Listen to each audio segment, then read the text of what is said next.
listening to My Part of Town, Chattanooga, a podcast tour of our city by the people who know it best. My name is Michael Crosa. Thanks for stopping by. Please enjoy this episode of My Part of Town, Chattanooga.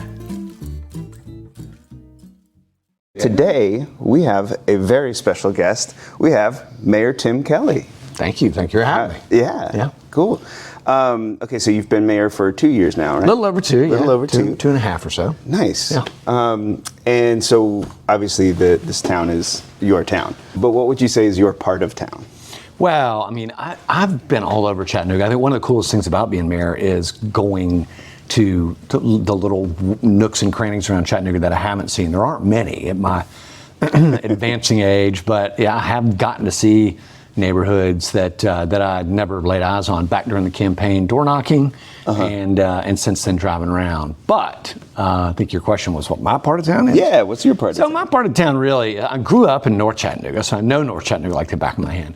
But I love Fort Wood. Fort Wood is my neighborhood. I lived there right when I got out of college and moved back to Chattanooga. Moved away against my will, which is another podcast. Okay. Having to do with a former marriage, and then move back, and I think it's a wonderful neighborhood. I love it. Nice. Yeah. So you're from Chattanooga. So what? I guess you talked about this a little bit, but what is it that brought you back?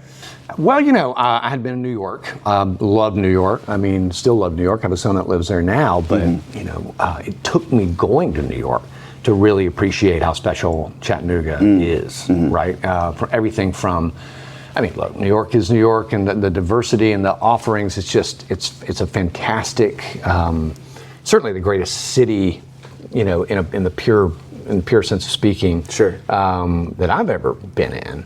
But Chattanooga as a place is extraordinary, right? I mean, it's the urban area, the city per such is really great, but that combined with all the people, the culture, and all the green space and the nature around it really makes it extraordinary. So, I didn't really miss it until I left. Yeah. And then, I vividly remember actually being on an airplane flying back in. This would have been in the late '80s, and got a little teary because I was just like, God, it's so special, right? And you just don't really realize that until you spend some time away and then realize, there's an old saying, you can't ask a fish about water, right? It's all about context. So sometimes you really don't appreciate the greatest things until you lose them and come back. Yeah, right on. Okay, so Fort Wood. Yeah, Fort Wood. It's a cool neighborhood. I think so. Yeah. Can you start by telling us, like, literally where it is? If we're looking on a map, which you and I are, looking at a very giant satellite map of Chattanooga. Yeah. Where would somebody find Fort Wood? I think on the eastern edge of the main downtown area, notably on the edge of the UTC campus. During, post-Civil War, maybe even during the Civil War, it was, in fact, a Union, artillery outpost that was looking east towards Orchard Knob and then Missionary Ridge. And still, that's one of the fun things to do when I have, old college roommates or friends come in from out of town, is to walk from there to Orchard Knob, which is, of course, a military park, and then, if they're really up for it, all the way to Missionary Ridge, because there's a lot of military history there. Yeah. So that's where it is, and it's a fantastic neighborhood, in a sort of a Mr. Rogers sense. Okay. I mean, there's a little. It's truly diverse, ethnically, age-wise. It's just there's a little bit of everything, and a very strong sense of neighborhood. Yeah. So I'm guessing some of the homes are Civil War era still? No, they're all post, because I think it was a big bald hillside, probably with a bunch of cannons on it, post the Civil War. Sure. But I want to say my house was probably built in 1905. It's one of those that was on the National Register. Was lucky enough to buy it from a fellow who lived there before, who just moved next door and just couldn't get up and down the stairs anymore. And who was an old friend, just bought it on a handshake. And but a lot of the houses there are in the National Register, and in fact, the neighborhood association has kind of a little leaflet that talks about the history of of each of the houses. There's a lot of pride there then. Oh, tremendous amount of pride, strong sense of place. Yep. Nice. Awesome. And as far as like community with neighbors and things like that? Yeah, there, we do neighborhood events. The Chattanooga Marathon comes through there, and, we'll host a band and have an outpost with refreshments as they come through. There's a ritual called Friday 2 where somebody renders their house every other Friday for a sort of a neighborhood gathering to come over and invade their house. And so far, my wife and I have not had the intestinal fortitude to try that yet. We will have to at some point, but hasn't happened yet.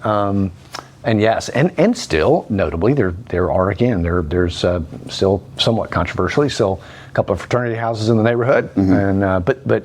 Look, the university's always been part of that neighborhood, so that's I think an essential part of the character of the neighborhood, and I think it's great being that close to the university. And did I see that you've taught at UTC? I did actually, yeah, as an adjunct, which almost doesn't count. Okay. A bargain basement discount professor, but I did. I taught entrepreneurship.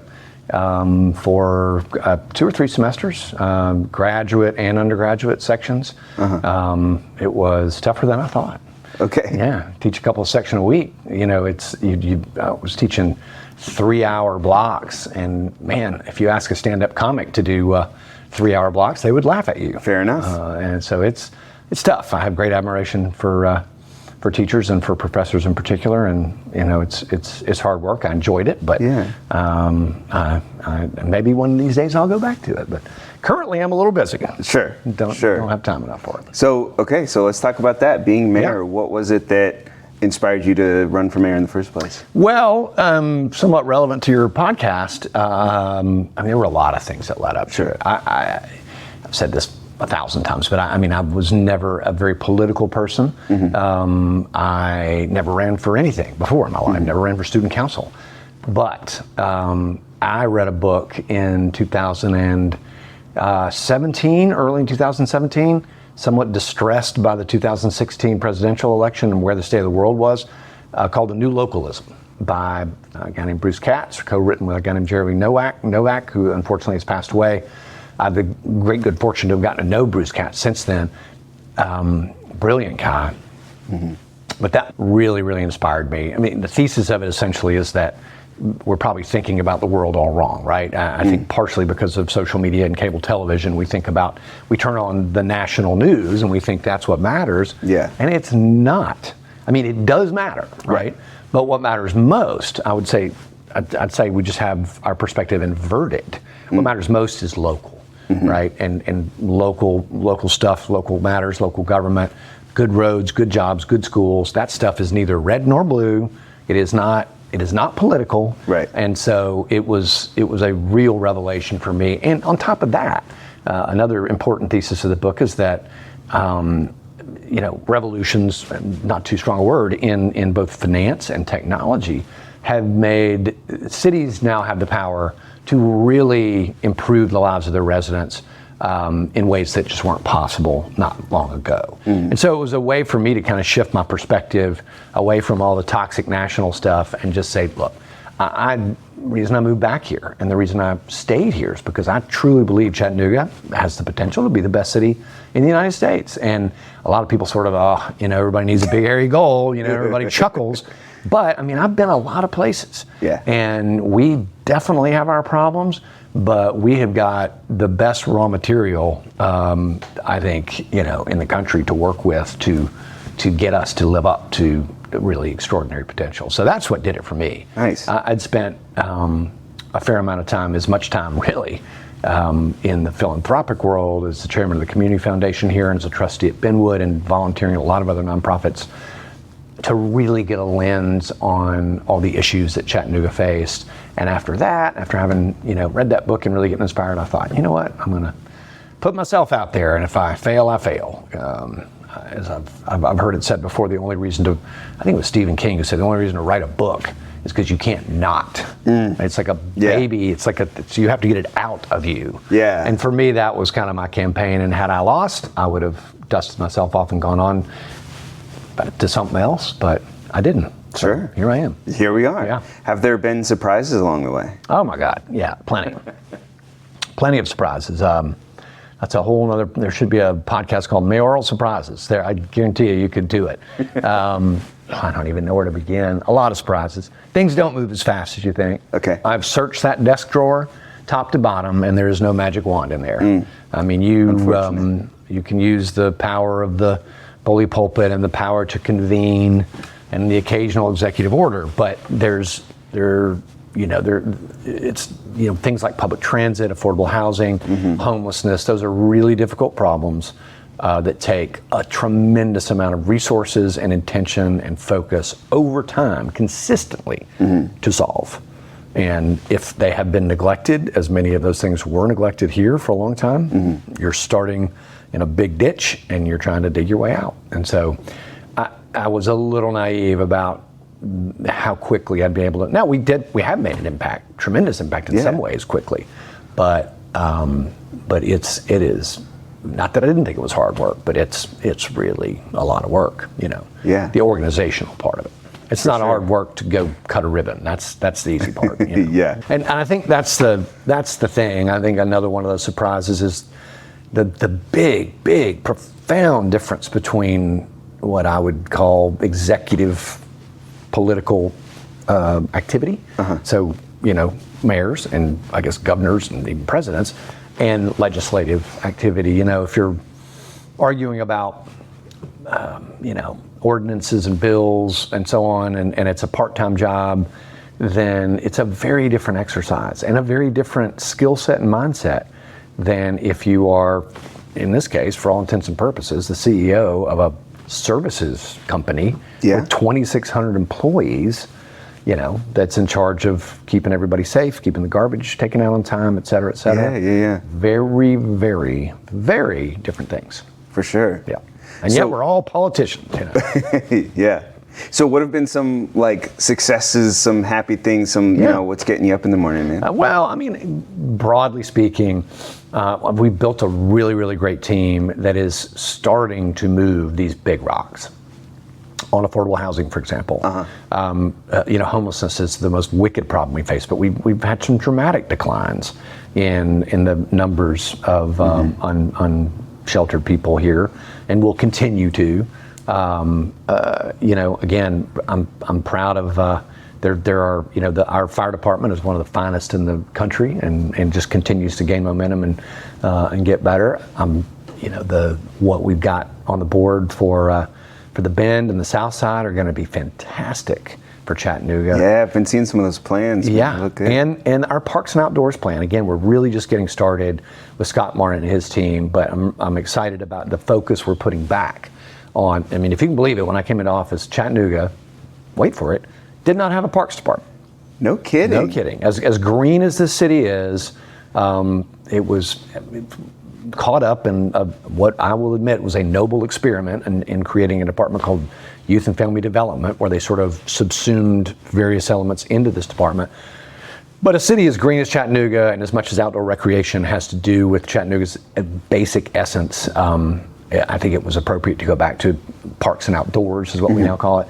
And they are really just beginning to hit their stride in terms of planning new greenways, new blueways, new parks, and new programming. So lots to be excited about. But really just now, I should say, really just now getting traction on a lot of this stuff. That's awesome. Yeah. That's awesome. The first time that I saw you in person, I think, was a couple years ago at Orchard Knob does the reading every year. Yep. And I was coming into the building as you were coming out. Yeah. Again, I love reading to kids. If I get, which I don't have a ton of spare time, but I try to do that as often as I can. And I will say one of the odder things, back to the surprise, wasn't really a surprise, but a lot of people may find it surprising that the city government really doesn't have anything to do with education in Chattanooga, right? Not K through 12. Now, we do have and have beefed up quite a lot our early childhood resources, and we are partnering with the school system in a way that no city government ever has before to supplement certain educational resources. So I do think education is the single most important thing we can do to improve society broadly. For sure. So we're working really hard at that too. Awesome. Awesome. So zooming back out, if somebody's never been to Chattanooga, never heard of Chattanooga, what are the things that you tell them about our town? Man, it's a bit like, it's a bad analogy, but I can't think of a better one. It's like a Venus flytrap, right? I mean, I can tell story after story after story of people who come here, and they've heard about it in some kind of abstract sense, and maybe they've driven through here, a lot of people.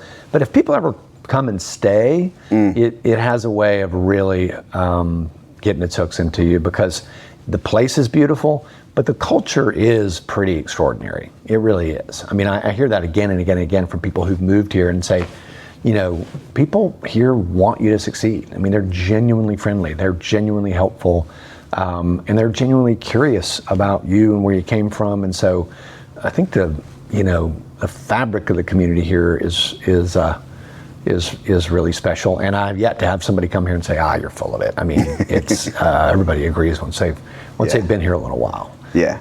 It's a special place. Yeah, I agree clearly. Yeah, there you go. Well, okay, Mayor Kelly, if people want to keep up with what you're doing, follow you, follow the city, what are some places we can do that? We are reworking the city website. That's going to be super exciting. By the end of the year, we're going to have a website we can be proud of, and that's chattanooga.gov. You can find pretty much anything and everything there, although right now it's a bit of a mess. It's there, you just have to work hard to find it. Sure. The whole thing's getting rebuilt and re-indexed. And as far as me and the mayor's office is concerned, most of the handles are at Mayor Tim Kelly. All one word, Kelly. And so you can follow us on social media there. Awesome, cool. Any other last parting thoughts? Anything we didn't hit? No, thank you, and thanks for doing the podcast. Chattanooga has a really strong, extraordinary sense of place, and just thank you for highlighting it. Right on. Thank you, man. You're welcome. Cool. This is great. Okay. All right. Super. Cool. Yeah, man. Thank you to BetterHelp for sponsoring this episode.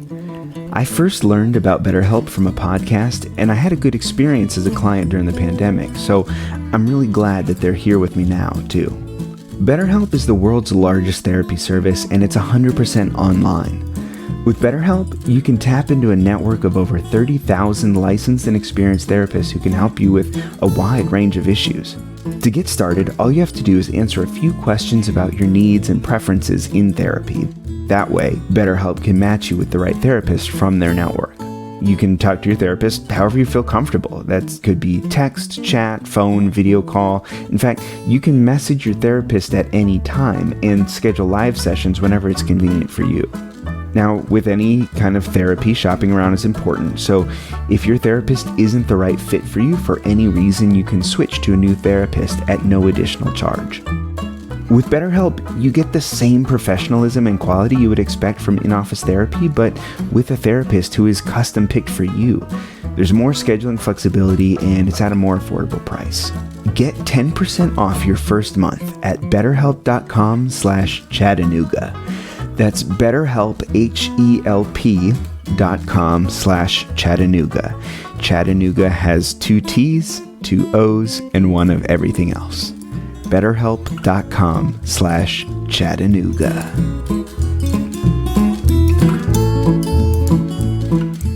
Thanks so much for listening to My Part of Town Chattanooga, which is part of the Podnooga Network. Our theme song is Chattanooga Skiffle by Lon Eldridge. Please be sure to subscribe and follow us on social media so that you never miss an episode. And I'd love to hear from you, so feel free to reach out at mpotchattanooga@gmail.com. My Part of Town Chattanooga is a production of Chattanooga Podcast Studios. Learn more at chattanooga podcaststudios.com. Thanks again for listening. I can't wait to tell you more on the next episode of My Part of Town Chattanooga.